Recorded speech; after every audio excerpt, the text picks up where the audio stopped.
नमस्कार. माझा मतदारसंघ माझी भूमिका या विशेष कार्यक्रमामध्ये आपल्या सगळ्यांचं स्वागत. राजकारण बिघडले. राजकारण सर्वसामान्य माणसाचं राहिलेलं नाही.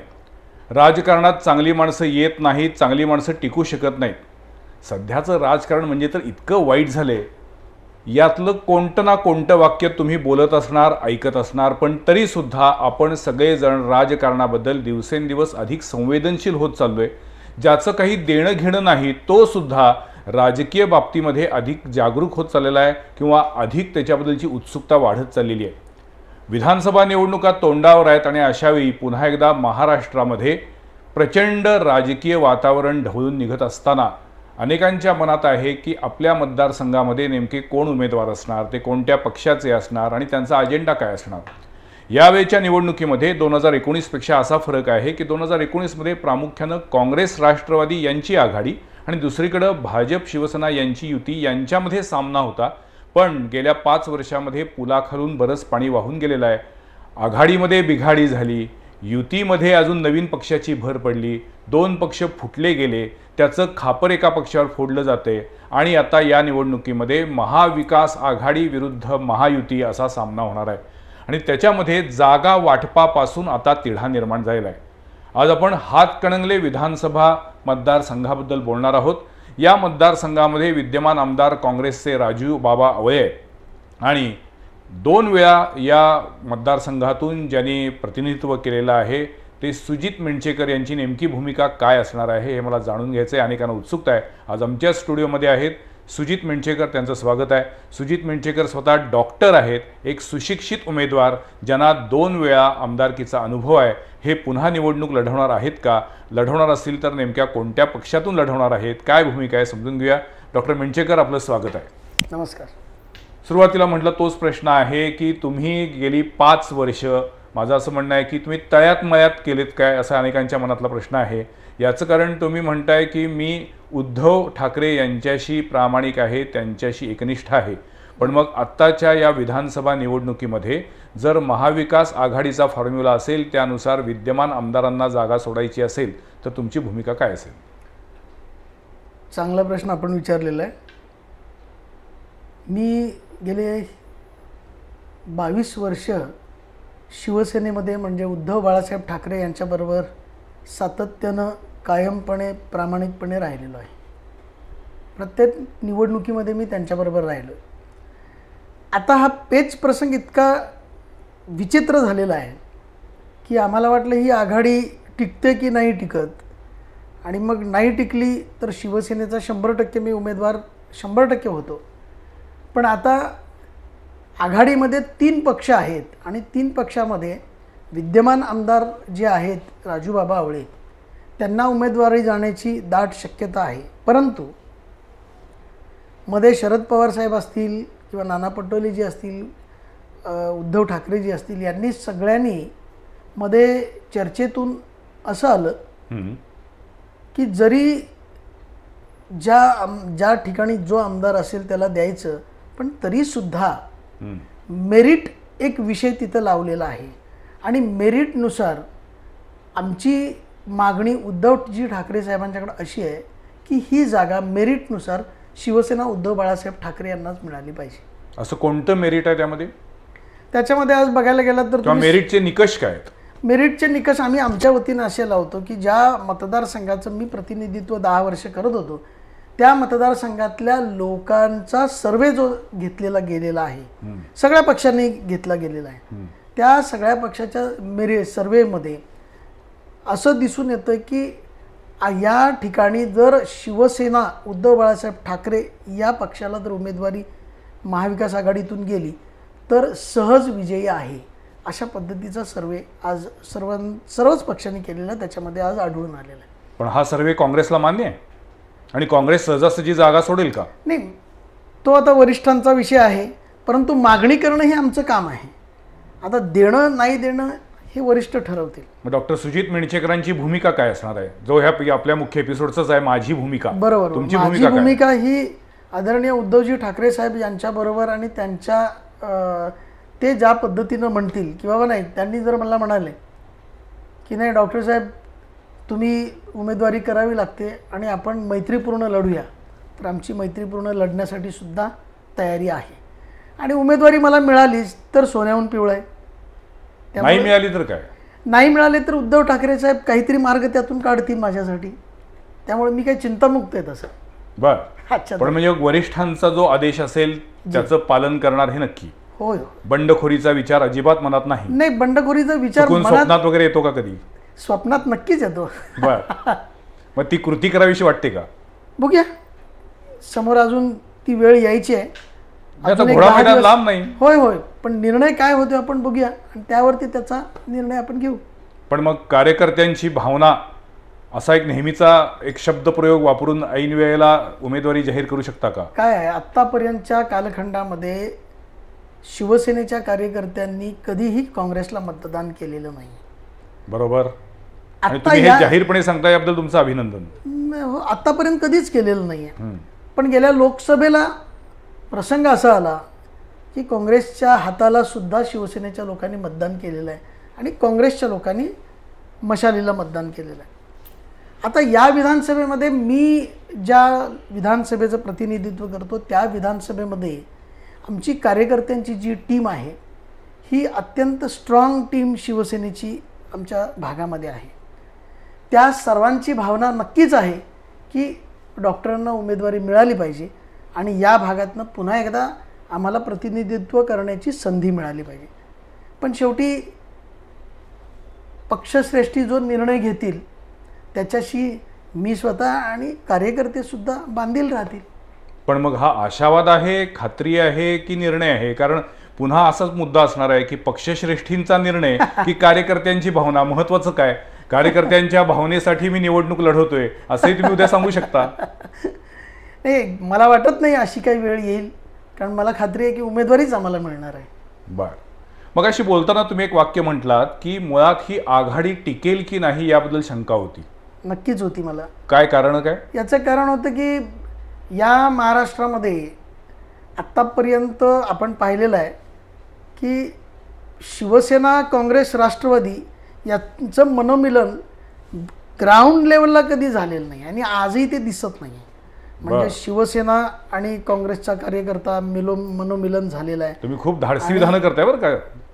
हो हो, नक्कीच मनोमिलन झालेलं आहे असं फारसं कुठं दिसत नाही. पण या निवडणुकीमध्ये नक्कीच वरिष्ठांनी जो निर्णय घेतला आहे तो अंमलबजावणी करणं हे कार्यकर्त्यांचं काम असतं. पण 5 वर्ष ज्या वेळेला आम्ही पाहतोय महाविकास आघाडी जरी असली तरी आमचे एकत्रित कार्यक्रम कुठं झालेले नव्हते. म्हणजे वरिष्ठ आल्यानंतर एखादा झाला असेल तर अपवादात्मक आहे, परंतु आम्ही आमचे कार्यक्रम आमचे सेपरेट करायचो, ते त्यांचे कार्यक्रम त्यांचे सेपरेट करायचे. अजूनही निवडणुका लागलेल्या आहेत पण वरिष्ठांचा निर्णय येईस तोपर्यंत अजूनही आमचे कार्यक्रम आमचे चालू आहेत. पण मग वरिष्ठांनी उद्या आदेश दिला की काँग्रेसचेच उमेदवार पुन्हा निवडणुकीच्या रिंगणात असतील, राजूबाबा आवळे हेच उमेदवार असतील, तर मग कार्यकर्ते, शिवसेनेचे कार्यकर्ते काँग्रेसला मतदान करतील? तुमचं आता इतकं सगळं ऐकल्यानंतर मलाच हा प्रश्न पडलेला आहे की जर त्यांचं मनोमिलन झालेलं नाहीये, जर अजूनही तुम्ही तुमचे कार्यक्रम वेगवेगळे म्हणताय, अजूनही शिवसेनेनं काँग्रेसला किंवा काँग्रेसनं शिवसेनेला पूर्णपणे स्वीकारलेलं नाहीये, तर मग वरिष्ठांचा आदेश आणि त्यातही सुजित मिंडशेकर हे जर आपले उमेदवार नाही आहेत तर मग त्यांच्यामध्ये तो जो काही एक राग असेल, चीड असेल, त्याचा काँग्रेसवरती परिणाम होणार नाही का? आणि मग तिथं मग आघाडी धर्म पाळला गेला नाही असा तुमच्यावरती शिक्का बसू शकतो? नाही, याच्यामध्ये कसं आहे, शिवसेनेचा कार्यकर्ता हा आदेशाचं पालन करणारा कार्यकर्ता आहे. भले त्याच्या मनात काही असू दे. एकदा उद्धव ठाकरे साहेबांनी, शिवसेनेच्या पक्षप्रमुखांनी आदेश दिला की त्या आदेशाचं पालन आमचा कार्यकर्ता करतो. त्यामुळं निवडणुकीमध्ये नक्की काय होईल हे मी आज नाही सांगू शकत, पण आदेशाचं पालन मात्र शिवसेनेचा कार्यकर्ता नक्की करतो. हे वाक्य ऐकायला खूप छान आहे.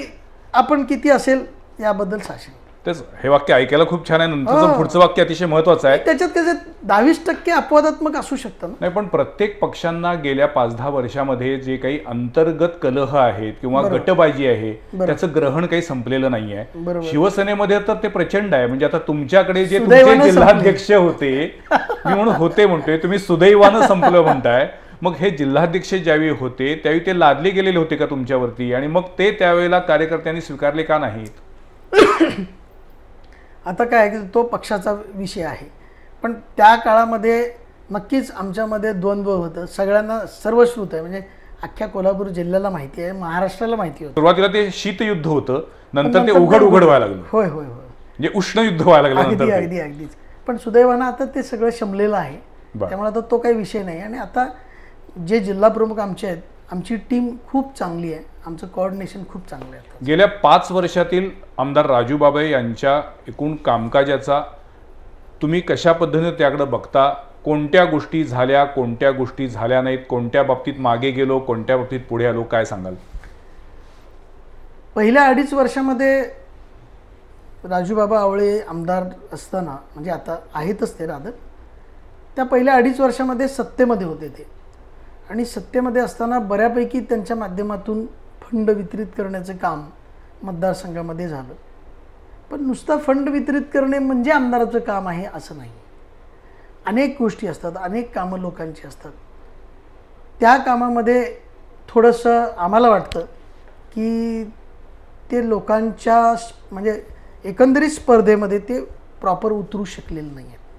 फंड नक्कीच त्यांनी चांगला आणला पहिल्या 2.5 वर्षामध्ये, त्यांचं आम्ही स्वागतच केलं. पण पुढच्या 2.5 वर्षामध्ये विरोधी पक्षात गेल्यानंतर पुन्हा थोडासा ब्रेक लागला त्याला, आणि लोकांची बरीचशीच कामं आज तटून राहिलेली आहेत. पण हे साहजिक नाही का, विरोधी पक्षात गेल्यानंतर म्हणावा तसा फंड येत नाही?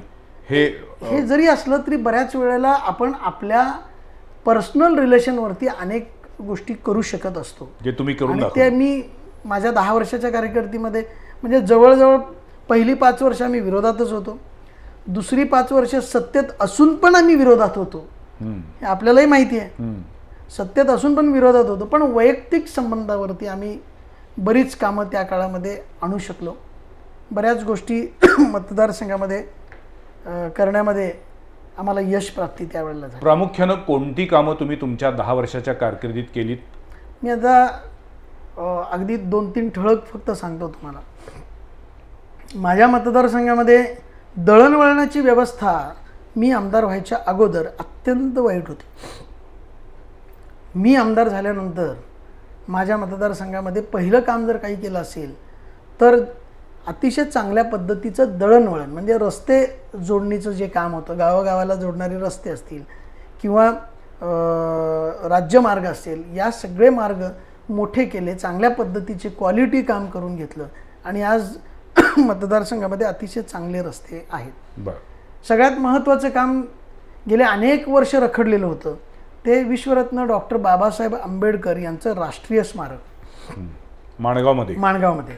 त्या राष्ट्रीय स्मारकाच्या माध्यमातून लंडन हाऊस, बाबासाहेब आंबेडकर लंडनमध्ये जिथं राहिले होते त्याची प्रतिकृती आम्ही माणगावमध्ये उभी केलेली आहे.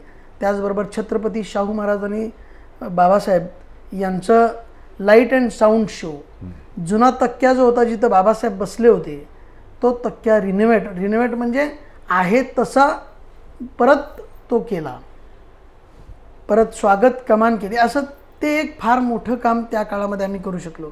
त्याचबरोबर तहसीलदार कार्यालय आमच्याकडे नव्हतं. जुन्या एका वाड्यामध्येच अनेक वर्ष तहसीलदार कार्यालय तिथं होतं, रजिस्टर ऑफिस तिथं होतं. तिथं माणसांना ये जा करायला जागा नव्हती. ते एक भव्य दिव्य असं रजिस्टर ऑफिस असेल किंवा तहसीलदार कार्यालय असेल, हे बांधण्यामध्ये, हे आणण्यामध्ये आम्ही त्या काळामध्ये यशस्वी झालो. पण मला सांगा की मुळात हातकणंगले विधानसभा मतदारसंघामध्ये अजूनही मोठी इंडस्ट्री आलेली नाही आहे.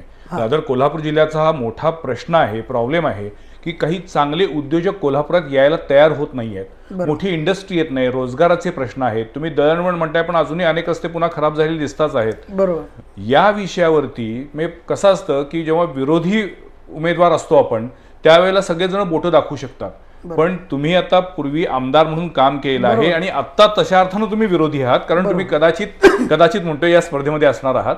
तर मग अशा वेळेला एकूणच राजकारणामध्ये हवी ती कामं म्हणजे तुम्ही बोलू शकता पण ती करू शकत नाही, असं होतंय का?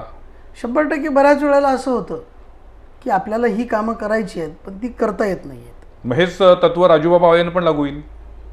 असू शकतं, पण मी तुम्हाला मगाशी काय म्हटलं की आपल्याला जर काही कामं करायची असतील तर आपण आपल्या स्वतःच्या हिमतीवरती आपण काही कामं आणू शकतो, जी आम्ही त्या काळामध्ये ताकद लावून आम्ही आणलेली होती.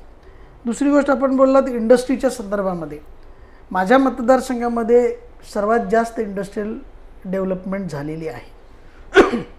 आज आपण म्हणाल की फार मोठ्या इंडस्ट्रीज आल्या का, तर त्या नक्कीच फार मोठ्या इंडस्ट्रीज येऊ पाहत होत्या मागच्या 10 वर्षामध्ये, त्या आल्या नाहीत. त्याची अनेक कारणं आहेत, ते मी बोलू इच्छित नाही आहे. राज्य लेवलची कारणं आहेत, स्थानिक लेवलची कारणं आहेत. परंतु माझ्या मतदारसंघामध्ये आम्ही स्वतः एक small scale industrial estate develop केलेली आहे. बाहुबलीच्या पाठीमागच्या बाजूला आहे. तारदाळला आवाडे साहेबांनी इंडस्ट्रियल इस्टेट डेव्हलप केलेली आहे. लक्ष्मी इंडस्ट्रियल इस्टेट डेव्हलप केलेली आहे. माझ्या मतदारसंघामध्ये शिरोली MIDC आहे. माझ्या मतदारसंघामध्ये 5 स्टार MIDC आहे. अशा अनेक MIDC आहेत जिथं मी मल्टीनॅशनल कंपनीज मी म्हणणार नाही, परंतु स्मॉल स्केल इंडस्ट्रीपासून मोठ्या मध्यम याच्या इंडस्ट्रीज माझ्या मतदारसंघामध्ये अनेक आलेल्या आहेत आणि चांगल्या पद्धतीनं चालू आहे. पण मग तुम्ही 10 वर्ष आमदार असून सुद्धा 2019ला लोकांनी तुम्हाला का नाकारलं? तुम्ही कधी त्याचं आत्मपरीक्षण केलं का? नक्कीच केलेलं आहे. लोकांनी मला नाकारलेलं नाही. त्याचं कारण सांगतो मी. मागच्या निवडणुकीमध्ये मला निवडणुकीमध्ये पाडण्यासाठी अनेक शक्तींचा हात होता. मी अगदी उघडच सांगतो, भारतीय जनता पार्टीने मला हरवण्यासाठी 3 उमेदवार उभे केले. जनसुराज्य पार्टी भारतीय जनता पार्टीबरोबरचा संलग्न पक्ष असताना आणि आम्ही सगळे युतीमध्ये असताना, युती धर्म न पाळता जनसुराज्य पार्टीचा त्यांनी कॅन्डिडेट उभा केला. ही पहिलीच. दुसरं, त्यांनी किरण कांबळे नावाचा उमेदवार त्यांनी उभा केला. त्यांनी माझी 20,000 मतं घेतली. जनसुराज्यांनी 44,000 मतं घेतली. त्यानंतर वंचित बहुजन आघाडी उभी राहिली. त्यांनी 11,000 मतं घेतली. आणि आमच्या समाजातले आणखीन एक 3-4 लोक असे उभे केले की त्यांनी 2,000, कोणी 1,200. शिवसेनेतला सुद्धा एक माणूस, त्याला त्यांनी उभं केलं, त्यानं 1,200 मतं. अशी जवळजवळ 35,000 मतं ही माझी डायव्हर्ट केली. तरीही मला 67,000 मतं लोकांनी दिली. आता गंमत अशी आहे की मग तुम्हाला नाकारलं का, तर नाही. मी नाही म्हटलं. काँग्रेस का निवडून आली, तर आयत्या वेळेला राजू शेट्टी साहेबांनी, आम्ही ज्या वेळेला धैर्यशील दादा माने यांना निवडून आणण्यासाठी रक्ताचं पाणी केलं, त्यावेळेला त्यांनी आमच्या विरोधामध्ये त्यांचा स्वतःचा उमेदवार दिला नाही. त्यांनी उमेदवार माघार घेतला आणि आपली ताकद काँग्रेसच्या पाठीमागे उभी केली. म्हणून 20-22,000 मतांचं मतं ही राजूबाबांच्या पारड्यात पडली आणि ते 73,000वर गेले. म्हणजे मी 6,770 मतांनी हारलेलो आहे. जर ती 20,000 मतं जर वजा केली असती तर मी कदाचित 15,000 मतांनी निवडून आलो असतो. पण म्हणजे मतविभागणीचा फटका बसला 100%. आणि युती धर्म त्यावेळी पाळला गेला नाही असं तुमचा दावा. अगदी माझा आरोप आहे. पण मग मला सांगा, मग या निवडणुकीमध्ये जर पुन्हा तुम्ही उमेदवार असाल आणि आत्ता पुन्हा जनसुराज्य शक्ती पक्ष किंवा राजू शेट्टी यांची शेतकरी संघटना यांचे उमेदवार पण रिंगणात आले, नक्कीच, तर मग हीच समीकरणाची पुन्हा पुनरावृत्ती होऊ शकते का? होऊ शकते ना. कारण मी 5 वर्ष. पण मग तुमची उमेदवारी पुन्हा धोक्यात येऊ शकते. नाही, मी तेच म्हणतो, माझी उमेदवारी ही उद्धव बाळासाहेब ठाकरे यांच्यावरती डिपेंड आहे. माझी उमेदवारी जर त्यांनी दिली तरचा प्रश्न आहे. पण मग त्यावेळेला जनसुराज्यानं पण उमेदवार उभा केला, राजू शेट्टींनी स्वतंत्र उमेदवार नाहीच आहे, आमच्या पक्षातच नाही. म्हणजेच पुन्हा जी तुम्ही आतापर्यंतची जी काही मला आकडेवारी सांगितली, बरोबर, त्या आकडेवारीची भीती या निवडणुकीत पण आहे विरोधकांना, मला नाही. कारण शेतकरी संघटना ही त्यांचा स्वतःचा उमेदवार उभं करणारच आहे. म्हणजे ऑलरेडी तिथून वजा होणारच आहेत मतं. आमची जी 67,000 मतं आहेत याच्यामध्ये किती मायनस होईल. आता त्याच्यामध्ये अजून काही गोष्टी आहेत की अजून मतांची, गेल्या 5 वर्षामध्ये मी गोकुळ दूध संघाचा डायरेक्टर म्हणून आहे आणि गोकुळ दूध संघाच्या माध्यमातून तिथं आमच्याकडे 200 डेअरी आहेत आणि 200 डेअऱ्यातनं जर आपण कॅल्क्युलेट केलं तर हे सगळे सहकारातले पूर्वी काँग्रेस राष्ट्रवादीबरोबर होते आणि यांचं मतदान जवळजवळ 40,000 आहे. आणि गेल्या 3.5 वर्षामध्ये माझा त्यांच्याशी अतिशय जवळचा आणि घनिष्ठ संबंध आलेला आहे आणि आता त्यांचंही प्रेम हळूहळू मिंचेकरांच्यावर वाढत चाललेलं आहे. त्यामुळे तोही एक फायदा माझ्या दृष्टीनं आज विचारात घ्यायला हरकत नाही. जेव्हा शिवसेनेमध्ये 2 गट पडले, ज्या वेळेला एकनाथ शिंदेनी बंडखोरी केली, त्यानंतर सुजित मेंढचेकरांची नेमकी भूमिका काय याबद्दल कित्येक दिवस संभ्रमावस्था होती. बरोबर आहे. तुम्ही मध्यंतरी काही वेळेला एकनाथ शिंदे यांना भेटलात सुद्धा. कामाच्या निमित्तानं भेटलोय मी. पण मग त्यावेळी तुमच्या मनामध्ये अशी द्विधा परिस्थिती होती का की उद्धव ठाकरे गट की एकनाथ शिंदे गट म्हणून? नाही, माझी पहिल्यापासून फोकस होता की एकनाथ शिंदेजी माझे अतिशय चांगले मित्र, चांगले संबंध माझे त्यांच्याशी होते आणि आजही आहेत. पण मला ज्यांनी शून्यातून उभं केलं, मला आमदार केलं, ती शिवसेना, बाळासाहेब ठाकरेंची शिवसेना, उद्धवजी ठाकरेंची शिवसेना, ते अडचणीत असताना त्यांना सोडून जाणं मला योग्य वाटलं नाही. पण आता एकनाथ शिंदे म्हणतात की बाळासाहेब ठाकरेंची शिवसेना खरी शिवसेना आमचीच, म्हणून तर त्यांना पक्षाचं चिन्ह पण त्यांनाच मिळालेलं आहे.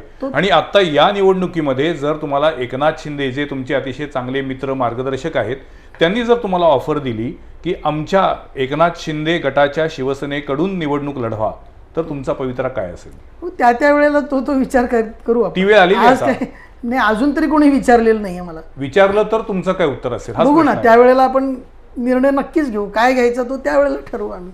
आज त्याच्यावरती चर्चाच नाही. पण मग आता तुम्हाला गोकुळचं संचालक पद असल्यामुळे आमदारकी फारशी महत्वाची वाटत नाहीये असं? नाही, असं नाही. आमदारकी ही वेगळीच आहे. त्याचं ग्लॅमर वेगळं आहे. गोकुळ दूध संघ नक्कीच सहकारामध्ये माझं प्रवेश आहे आणि सहकारामध्ये चांगलं काम आहे आणि गोकुळच्या माध्यमातून मी खूप चांगल्या पद्धतीनं काम करू शकतो. हा जिल्हा दूध संघ आहे आणि विधानसभा ही संपूर्ण महाराष्ट्राच्या जनतेसाठी लोकप्रतिनिधित्व करणारा स्थानिक मतदारसंघातून तो महाराष्ट्राचं प्रतिनिधित्व करण्यासाठी उमेदवार जातो.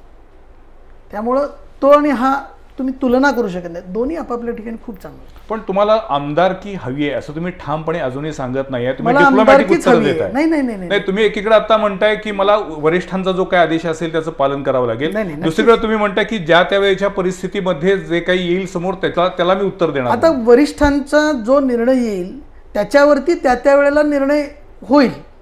आज त्याच्यावरती आम्ही भाष्य करू शकत नाही. जर या निवडणुकीला सामोरं गेलात आमदारकीच्या, विधानसभेच्या, तर कोणते मुद्दे घेऊन मतदारांसमोर जाणार आहात? आम्ही नेहमी विकासाच्या मुद्द्यावरती आणि दुसऱ्यावरती टीका टिप्पणी न करता आम्ही काय केलेलं आहे पाठीमागं आणि भविष्यात आम्ही काय करू शकतो हा विचार घेऊनच मी कायम निवडणुकीला गेलेलो आहे.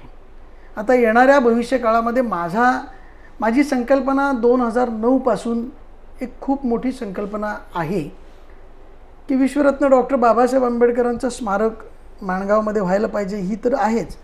पण माझं एक इंटरनॅशनल मॉन्युमेंट आमच्या आळत्याच्या डोंगरावरती सर्व धर्मियांचं इंटरनॅशनल मॉन्युमेंट तिथं व्हावं.